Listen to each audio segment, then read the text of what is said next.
Hello and welcome. I'm John Thielon, and this is Helping Hand. Our story begins with Michael Anderson as he was looking out of his living room window. There was a moving truck pulling up to his neighbor's house, which had been for sale. They'd moved out months ago, and the house continued to be on the market for a little while. Even though there were several homes for sale in his neighborhood, the fact that this one was right next to his house, it bothered him for some reason. Hey, it can be tough when a neighbor sells their house and moves away. No one likes change, especially if you've got a friendship with the people who do move away. My buddy's dad always says, whenever you speak to one of the neighbors, you should keep it super brief and always keep walking. But then again, he wasn't always the most friendly guy around. Most people know their neighbors and sometimes develop good friendships with them. Growing up, we sure did, and it made for a nice little neighborhood, a community, of friends. In any event, Michael Anderson lived by himself. He was never married. He had no children, and well, his age was catching up with him. He was getting on in years a little bit. And with each passing year, it became a little more apparent that he was a little less friendly. He spent lots of time inside his house watching TV, reading a good book, doing things like that. He lived a lot in his memories, but he was also still able to do repairs and maintenance around his home. He continued to mow his own lawn, and every year he would plant this humongous vegetable garden, so big that it took up most of his backyard. About a month ago, as he was finishing up with planting all his tomato plants for the year, he was getting up from putting that final plant into the soil. And he felt a sharp pain travel all the way through his hips. And, well, that's when life happened. Michael had been dealing with pain in his hips for years. At that point, he'd been taking steroid injections that reduced the pain and improved his bending and his ability to get around. But he knew, as his doctor had told him many times, that at some point, sooner every year, it was going to be time for that hip replacement surgery. This, of course, is where, they remove the bad worn away hip joint and replace it with a new artificial hip.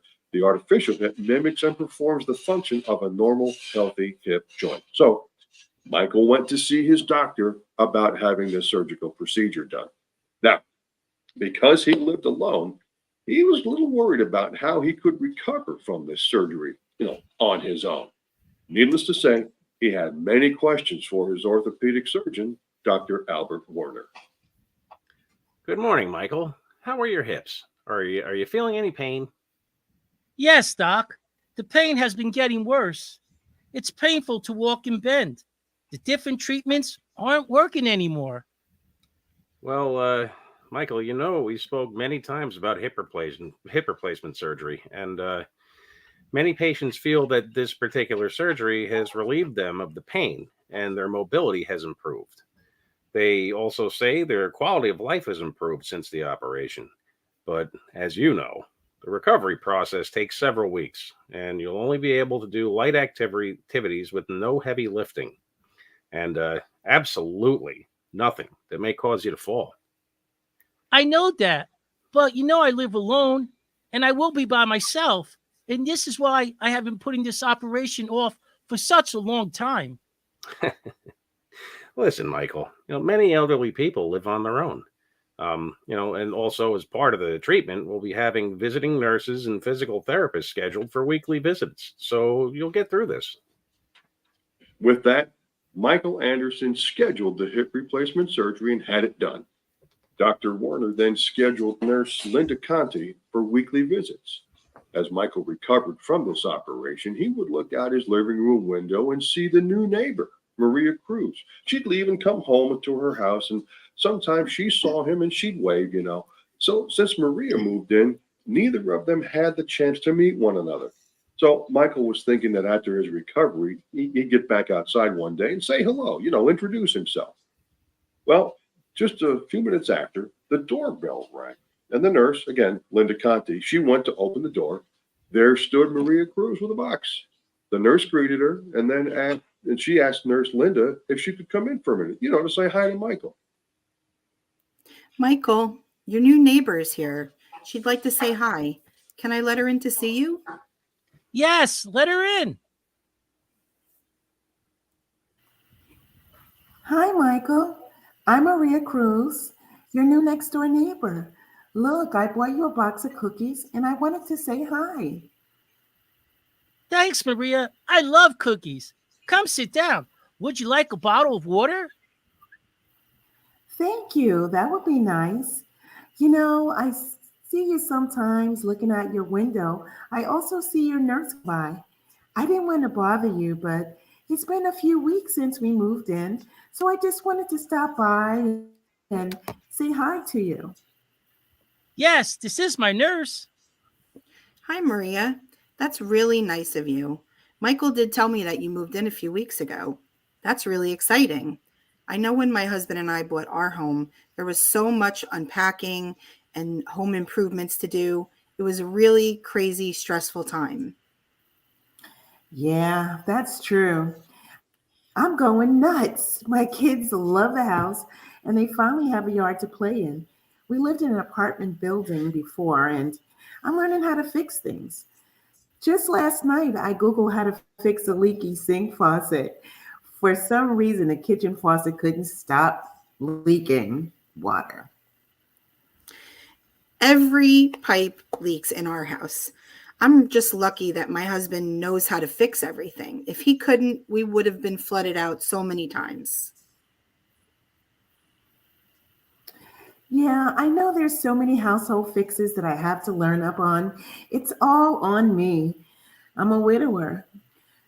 My husband was a fireman. You may have heard about the multifamily house that burned down a year ago. It was all over the local news stations. Yes, I remember. And wasn't there a fireman that went into the building and rescued a mom and her baby who were hiding in a closet? The news said he was a hero, a true hero. Well, Michael, it was a pleasure meeting you. Enjoy the cookies, and I hope to see you again. Bye, Maria. Thank you for the cookies. Welcome to the neighborhood. So as Linda Conti was changing Michael's bandages, she started to cry a little. She did her best to hide her tears, but Michael noticed, and he nervously asked what was wrong. Michael, her husband never made it out of the burning building. What? What are you saying? The news said the fireman rescued the mother and her baby. Then he went back into the house to make sure that there wasn't anyone else inside. And then the fourth floor ceiling fell on him. He died in that fire. He's a hero. Ah, I have many friends who are firemen. This poor lady is now all by herself, and she has two young daughters. What they must be going through. And here I am complaining about my old age and health. Listen, Michael, you're going to have a new life. In a few weeks, you'll be able to do everything that you used to do. You're going to be able to walk and bend without pain. In fact, I actually have a patient who is now a mall walker. He wakes up, drives to the mall, and he walks the entire mall with a group of friends. Maybe you should contact him and join when you're ready. He's your age, and he has a vegetable garden just like you. His name is James Tucker. Well, Michael's hip replacement surgery and recovery went along, and it ended up going well, the recovery. He had numerous weeks of therapy, and soon enough, the pain of walking and bending did go away. He started feeling good, kind of young again. Then, the beginning of summer, with its warm days and sunshine, it brought him some energy. He was tired of looking out his window and reading and watching TV, so one morning after having a cup of coffee, he calls James Tucker, the mall walker that Nurse Linda told him about. Hello. Who am I speaking with? Hi, James. It's me, Michael. My nurse, Linda Conti, gave me your number. I understand we both went through the same thing, and she told me you're a mall walker now. Oh, yeah. She told me you might be calling me. Hey, how you feeling? Are your hips good? Any pain? I'm now an old man with new hips. It was difficult, but the pain is gone, and I'm ready to start my new life. Hey, can I join you on a walk? Of course you can, man. Listen, tomorrow morning at 8, we meet at the mall. There's about 20 of us, give or take, and we meet every morning, and we walk the mall before it opens. It's a lot of fun and great exercise. You walk at your own pace, and there's plenty of places to sit down if you get tired or start feeling a little uncomfortable. Oh, that sounds great. I'll see you there, and I'll be wearing my Kansas City Chiefs football jersey. I feel like a winner, just like them. Well, hey, after we both went through, we should be getting championship rings too. Hip replacement surgery was not a party for me. I don't know about you, but hey, look at us now. But just to let you know, I'm more of a Giants fan there. So there you go. These two hip replacement survivors met at the mall and they ended up becoming good friends.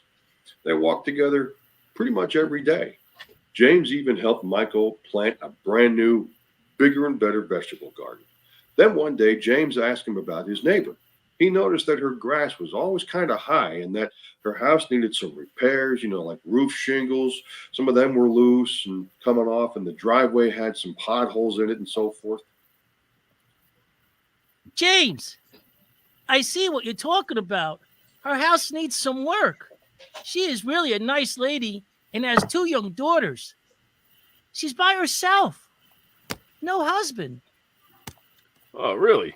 What, is she divorced or something? That's kind of common nowadays. People just ain't staying together the way they used to.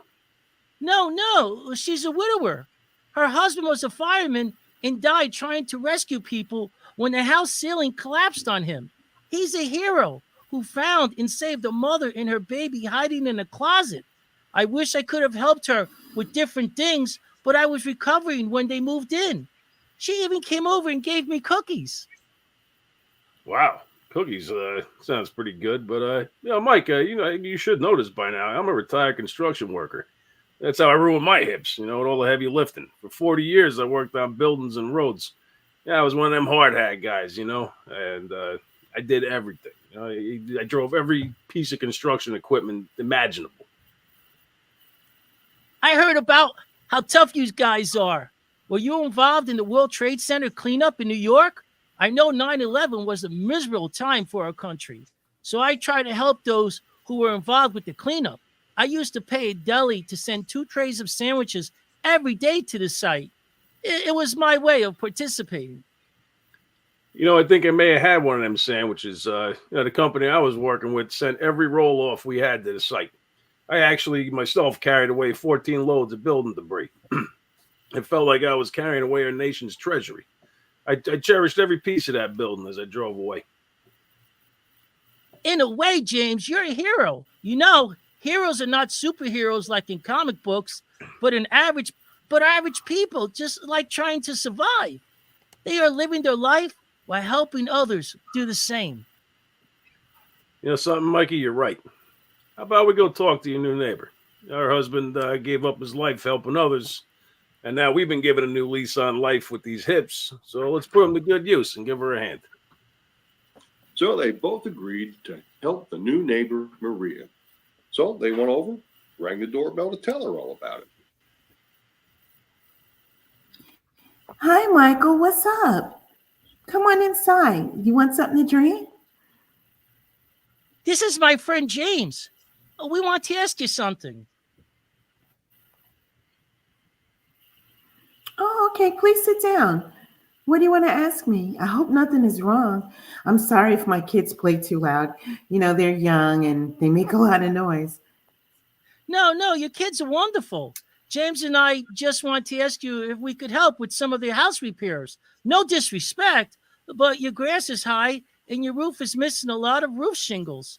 I know you have needed many house repairs because my old neighbors always told me what he was trying to fix. Oh, yeah. The house does need help. I'm trying to save up for the roof, and I'm learning how to fix some things by watching YouTube videos. But I knew this when I bought the house, and in time, these repairs would get done eventually. Hey, listen, Maria. What my buddy Mikey is trying to say is that between the both of us, we know a lot of people. We got friends, and we can help you fix your house for free. So I'm offering you my helping hand. You're a strong woman and a loving mom. We both may be retired, but feel young again. And if there's a lot of us out there looking to help and give back, if you allow us to help with these house repairs, it'll make us feel good. I'd love to be swinging a hammer again and fixing something rather than eat another donut in the mall's food court. He's right, Maria. I have a new hip now, but I gained an extra 20 pounds just sitting around all those months. I need to exercise, and there's no better way to lose weight than cutting grass. So let us be your hero. Your family has been through so much.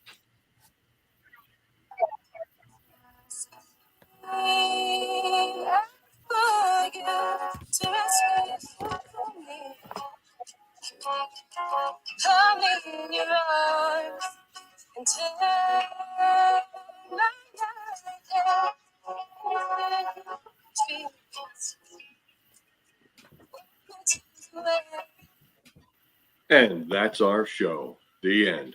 Helping Hand was conceived and created by Joel Emil, who was also the writer of this episode. Here are the actors and the characters they played. Ryan Evans played Dr. Albert Warner and the mall walker, James Tucker. Karen Fiore played visiting nurse, Linda Conti. Ruby McDaniel played the new neighbor, Maria Cruz. And Joel Emil played Michael Anderson with the new hip and everything. We want to thank, as always, Gino DiPiero of HamiltonRadio.net. He's our producer and our recording engineer. Me, once again, I'm John Thielon, your host and narrator. Thank you for listening. We'll catch you next time on Helping Hand. And as always, keep the faith, never give up. Your opportunity is closer than you think.